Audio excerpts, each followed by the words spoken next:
तर जे सम्यक समाधी जे बाबासाहेबांनी नवीन नाव दिलं, सगळे लोक समाधीकडे वळले आहेत, परंतु बाबासाहेब आंबेडकरांच्या विजननी जे सम्यक समाधी म्हणतात की बाबासाहेब म्हणतात की माणसाचं चित्त हे कायमस्वरूपी परिवर्तन झालं पाहिजे.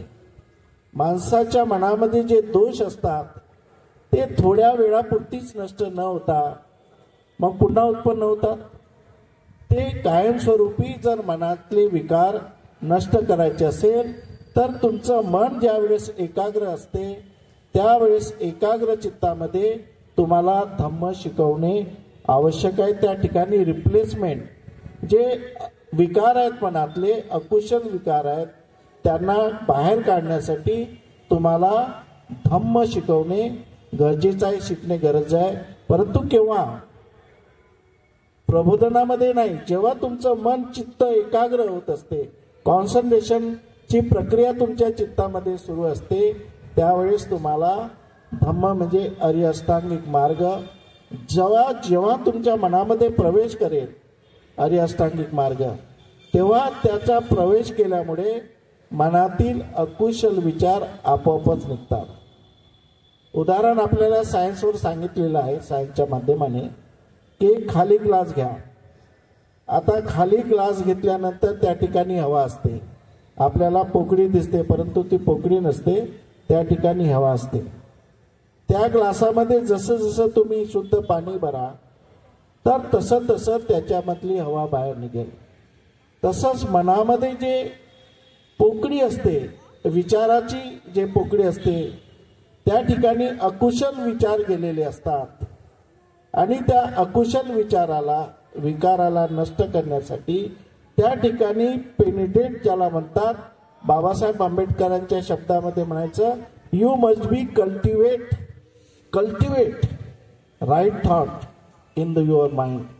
तुमच्या मनामध्ये कुशल विचार हे मनामध्ये स्थापित करा.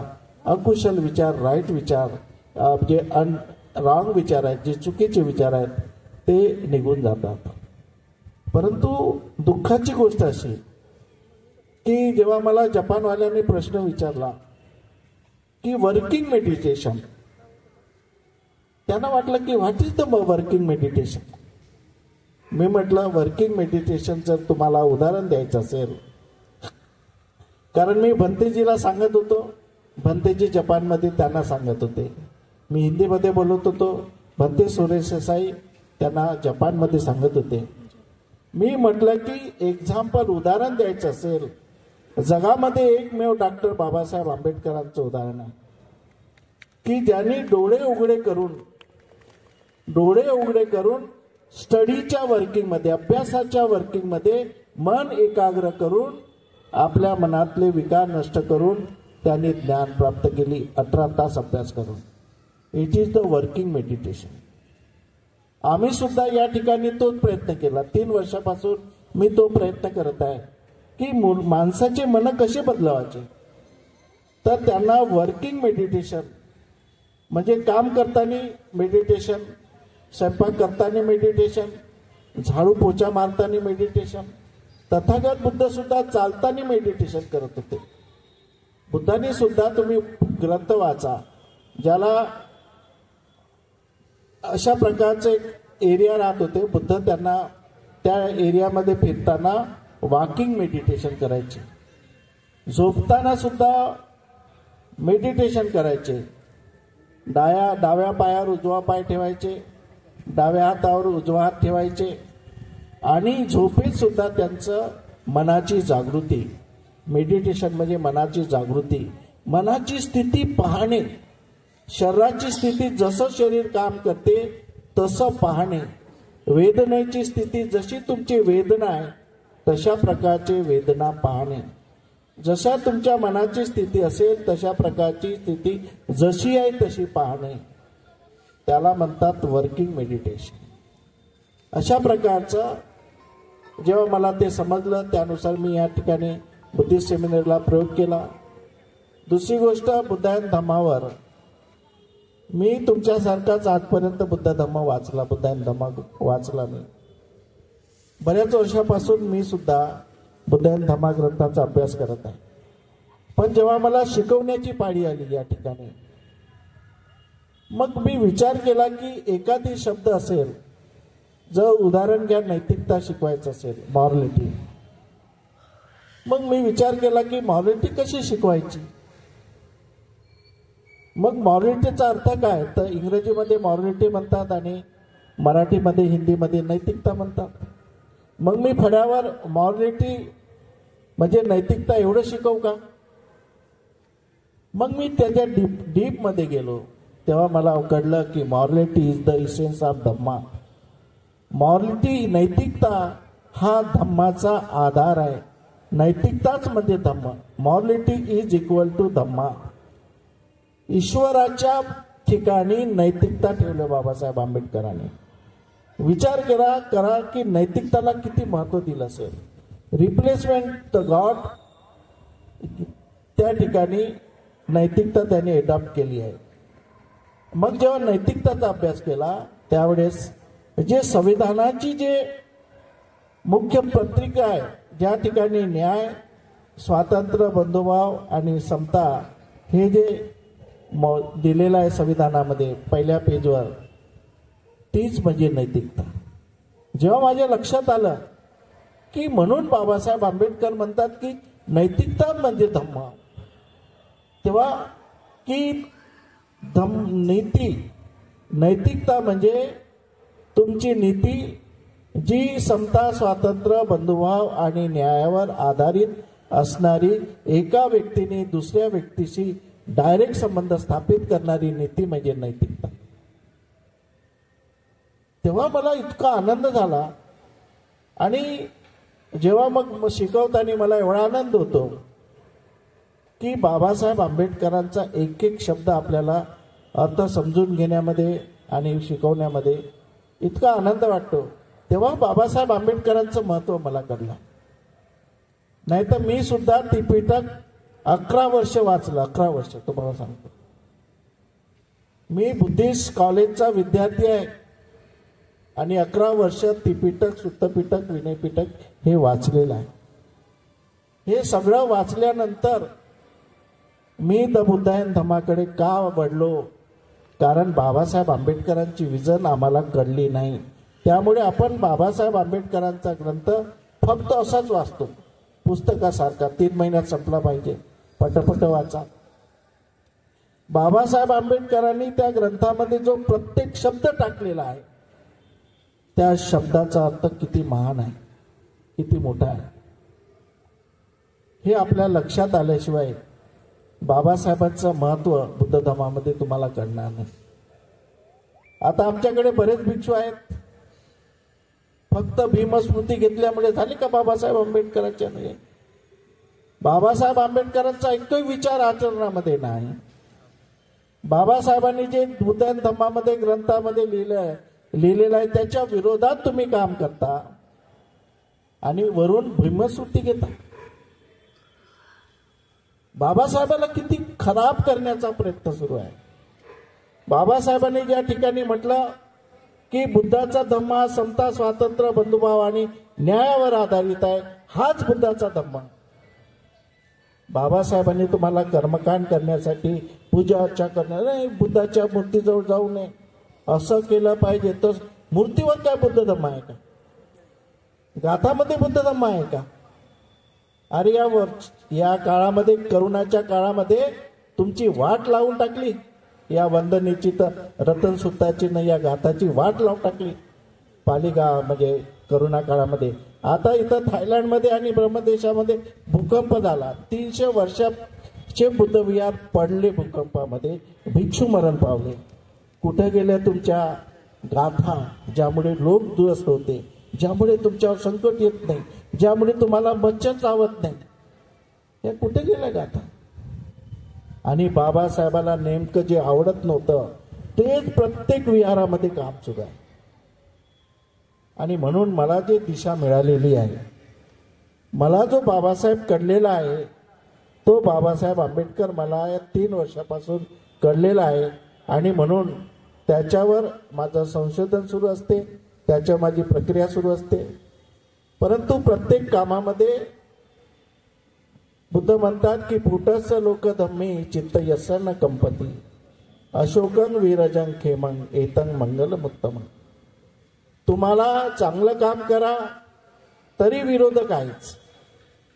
किती चांगलं काम करा विरोधक असतील, निंदा करणारे लोक असतील, स्तुती करणारे लोक असतील.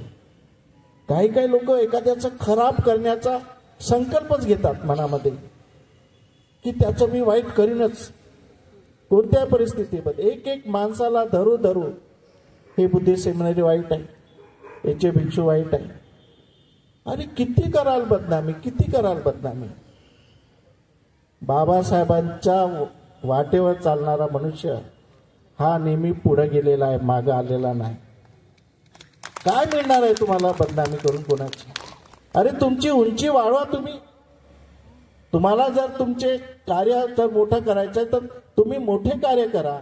एखाद्याला बदनाम करून एखाद्याची उंची कमी करून तुम्ही मोठे होऊ शकत नाही. हा विचार जर असेल तर चुकीचा विचार आहे. आमच्या सेमिनारमध्ये काही काही झाड आहेत. कधी कधी मी विचार करतो की झाड वाढत का नाही. मग मला सांगितलं की याच्यावर किडे लागतात. हे किडे लागल्यामुळे या झाडाला वाढू देत नाही. मग मी विचारलं काय केलं पाहिजे. नाही याच्यावरती औषध मारा लागते तेव्हा किडे मरतात. किडे राहतात त्याला तू मारत जा, औषधी नाही. आता ते झाड वाढायला लागले. अशा प्रकारे आपल्या जीवनामध्ये असे किडे राहतात जे नेहमी माणसाला परेशान करतात. परंतु त्या किड्यापासून आपण काही धोका नसते. किडे आपोआपच औषधी मिळाली की नष्ट होऊन जातात. कोणाचा स्वभाव असते पुष्कळ असा स्वभाव असते की त्याला चांगलं कधीच बोलता येत नाही. चांगलं बोलताच येत नाही त्याला. नेहमी निंदा नाराजगी बदनामी.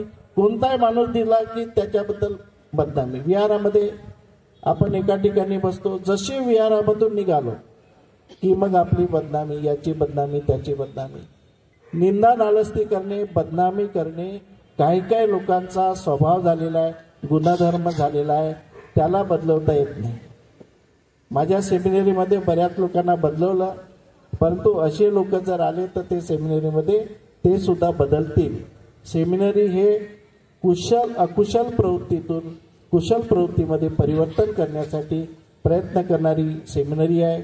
आणि या सेमिनरीचा तुम्हाला सांगतो एवढा विकास झाला की बाहेरच्या राज्यातले लोक सुद्धा इथे येऊन शिक्षण घेतात आणि बघतात इथं कोणत्या टाईपने शिकवल्या जाते. त्यांनी ग्रंथ वाचलेले असतात, परंतु इथं फळ्यावर कसं शिकवल्या जाते, कसे मुद्दे ठेवले जातात, कशा प्रकारचं त्याचा विस्तार केला जाते हे शिकून घेतात. आणि आज प्रत्येक ठिकाणी विहाराच्या ऐवजी बुद्धिस्ट सेमिनरीची कल्पना दिवसेंदिवस वाढत आहे. विहार म्हणजे काय? What is the vihar? विहार म्हणजे it is the vandana hall, वंदना करण्याचा हॉल. आणि भिक्षू निवास म्हणजे भिक्षू राहण्याचं ठिकाण. त्याच्या पलीकडे आज बाबासाहेबाला अपेक्षित असणारं विहार आपल्याला पाहिजे आहे. त्यांना आठवड्यातून एक दिवस सगळ्या लोकांनी एकत्र येऊन समाजाच्या समस्या आहेत, व्यक्तिगत समस्या आहेत, त्या दूर करण्यासाठी चिंतन करणं गरजेचं आहे. तेव्हाच आपल्या समस्या दूर होतील, आपल्या घरगुती समस्या दूर होतील, आपल्या समाजाच्या.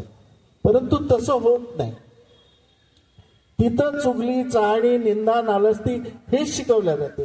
घृणा, द्वेष, याच्याबद्दल द्वेष, त्याच्याबद्दल द्वेष हेच शिकवल्या जाते.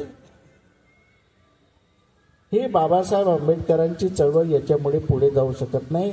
उलट कुठं ना कुठं तरी बाबासाहेबांची चळवळ पुढे नेणाऱ्या व्यक्तीला कुठं ना कुठं तरी तुम्ही पंगू बनवण्याचा, कुठं ना कुठं निराश करण्याचा, कुठं ना कुठं त्याच्यावर वार करण्याचा तुमचा प्रयत्न आहे.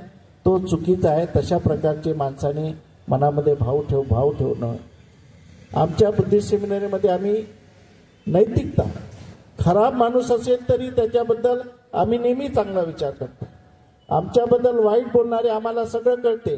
लोक येऊन सांगतात प्रत्यक्ष, भंतेजी तुमच्याबद्दल असे म्हणत होते, त्या भंतेजीबद्दल असे म्हणत होते. आमच्यापर्यंत तो गोष्ट येते, परंतु आम्ही त्या व्यक्तीची घृणा कधीच करत नाही. तो मूर्ख आहे, एक दिवस त्याच्यामध्ये बदल होईल आणि नाही बदलला तर त्याचं त्याला नुकसान होईल, आम्हाला काही त्याचा फरक पडत नाही. अशा प्रकारची आमची भूमिका आहे. आणि आज मी ज्या संघटनेला अतिशय महत्त्वाचं काम महत्त्व मानतो म्हणजे आमची संघटना आहे HRPF, human right protection forum, HRPF. कारण ही जी चळवळ चालू आहे ही बुद्धाच्या नियमाप्रमाणे, बुद्धाचं जे स्लोगन आहे की बुद्ध काय म्हणतात की व्हॉट इज द धम्माचा, what is the aim of Buddhism, बुद्धिझमचा एम काय आहे हे त्या ठिकाणी बाबासाहेब आंबेडकर म्हणतात. The aim of Buddhism is only to remove the suffering, remove the problems, समस्या सोडवणे, दुःख दूर करणे, हेच धम्माचा मुख्य उद्देश आहे. It is the only aim. आणि या धर्तीवर की समाजाचे दुःख, विद्यार्थ्याचे दुःख, विद्यार्थ्याच्या समस्या, लोकांच्या समस्या, कोणत्याही प्रकारचा एक पैशाचा मोबदला न घेता, गरिबीमध्ये जगणारी मुलं आहेत, गरिबीमध्ये दिवस काढणारी मुलं आहेत, परंतु पैशाबद्दल निस्वार्थी भावना. पैशाबद्दल मी अनेकदा म्हटलं की यांच्याकडून आपण पैसे घेऊ शकतो, नाही नाही आम्हाला पैसे घ्यायचे नाही, दान देतो, नाही दाने नाही घ्यायचं आपण. एवढं म्हणजे अशा प्रकारची चळवळ आहे, अशा प्रकारची संघटना माझ्या जीवनामध्ये पहिल्यांदा मिळाली. आणि ती आमचे आशिष भाऊ आणि आमचे ॲडव्होकेट राहुल तेलंग हे त्यांच्या कार्याची पावती आहे. आणि त्यांचं कार्य सतत माझ्या डोळ्यासमोर असते. आणि मला वाटते की मी माझ्या अंगावर जरी चिवर असेल, परंतु मी जर इतरांच्या समस्या दूर करायला माझ्या शरीराचा जर काही उपयोग होत असेल, माझ्या पैशाचा काही उपयोग होत असेल, तर मला आनंद आहे. अशा चळवळी चालवणारे लोक खरंच फार दुर्मिळ असतात, फार कमी असतात, परंतु अशा लोकांची साथ आहे आणि त्यांच्या भरोश्यावर आपण काम करत असतो. त्या लोकांना किती चुगल्या सांगितल्या, आशिष फुलेले जवळ किती चुगल्या सांगितल्या की म्हणते धम्मसारथी अशी आहे, राहुल तेलंग सराजवळ ते माझ्यापर्यंत पोहोचतात, परंतु त्याच्यातून काही फरक पडत नाही, त्यांच्यावर काही फरक पडत नाही, ते मूर्ख आहे म्हणून सोडून देतात. ज्याच्याजवळ चुगल्या झालेल्या आहेत त्या सगळ्या चुगल्या माझ्यापर्यंत पोहोचलेल्या आहेत, परंतु त्या व्यक्तीवर फरक पडत नाही, परंतु त्या व्यक्तीला काही ना काहीतरी त्रास झाल्याशिवाय राहणार नाही. आणि अशा प्रकारचं कार्य आपण करू नये. एखाद्याला पुढे जात आहेत जाऊ द्या, त्यांच्यापर्यंत टीका टिप्पणी करू नये. ज्याचं आहे त्यांनी काम करावं. आणि बुद्धिस्ट सेमिनारीला तुम्हाला मदत करता येत नसेल नका करू. तुम्हाला दान द्यायचं असेल तर द्या, नाही तर नका देऊ. परंतु कमीत कमी बुद्धिस्ट सेमिनारीची आपण बदनामी करू नये अशी मी आपल्याकडून अपेक्षा ठेवतो. आणि आपण सर्व या ठिकाणी आले आहात एका आवाजावर, कोणत्याही प्रकारचं पापलेट न टाकता, कोणत्याही प्रकारची प्रसिद्धी न करता. आपण किती लोक येऊ शकतात ते मला पाहायचं असते नेहमी, म्हणून मी कोणतेही पापलेट काढत नाही ना कोणत्याही प्रकारची, की आपल्या बुद्धिस्ट सेमिनारीच्या नावावर किती लोक या ठिकाणी येऊ शकतात एवढं मला बघायचं असते. आणि आपण सर्व आले आहे, एवढं सगळ्या खुर्च्या भरलेल्या आहे. मी आपल्या सर्वांचं ऋणी आहो आणि आपल्या सर्वांचं मी स्वागत करतो आणि आपली धम्मदेशना या ठिकाणी समाप्त करतो. नमो बुद्धाय, जय भीम, जय भारत, जय संविधान. धन्यवाद भंतेजी. आपण शुद्ध चित्तात होऊन जे विचार आपण ह्या जनतेसमोर मांडले खरोखरच व्याख्यानाजोगं आहे. आणि ज्या व्यक्तीचं मन, जे चित्त हे सुकोमल असते, एकदम धारदार असते, अशा व्यक्तींना एक वेगळा आनंद होत असतो. आणि त्या माध्यमातून आदरणीय पूज्य भंतेजींनी आपल्यासमोर धम्मदेशना दिलेली आहे. जे भंतेजी इथे घडतात किंवा बौद्ध उपासक इथे घडतात त्यांची भूमिका आपल्याला इथे विशद केलेली आहे. त्यानंतर ॲडव्होकेट राहुल तेलांग सरांनी सुद्धा एक प्रदीर्घ असं मार्गदर्शन करून आपले समाजाप्रती एक कर्तव्य पार पाडलेले आहे, तर त्यांचे सुद्धा मी आभार व्यक्त करतो. त्यानंतर अतिशय सुंदर असे मंच व्यवस्थापन, लाइटिंग आणि ही जी साऊंडची व्यवस्था केलेली आहे त्यासाठी मी आपले सुद्धा आभार व्यक्त करतो. पोलीस प्रशासनाच्या वतीने आपण सुद्धा आम्हाला सहकार्य केले त्यासाठी मी आपले खूप खूप धन्यवाद व्यक्त करतो. तर उपासक आणि उपासिका, आपण वेळोवेळी बुद्धिस्ट सेमिनरी नागपूरला तन्मन धनाने मदत करता. अशीच मदत निश्चितच आम्हाला वेळोवेळी मिळत राहील अशी खात्री बाळगतो. बुद्धिस्ट सेमिनरी उंटखरा नागपूर यांना ह्युमन राईट प्रोटेक्शन यांच्यामार्फत मी आश्वस्त करतो की आम्ही वेळोवेळी आपल्या 24 तास आपल्या सदैव सोबत आहोत.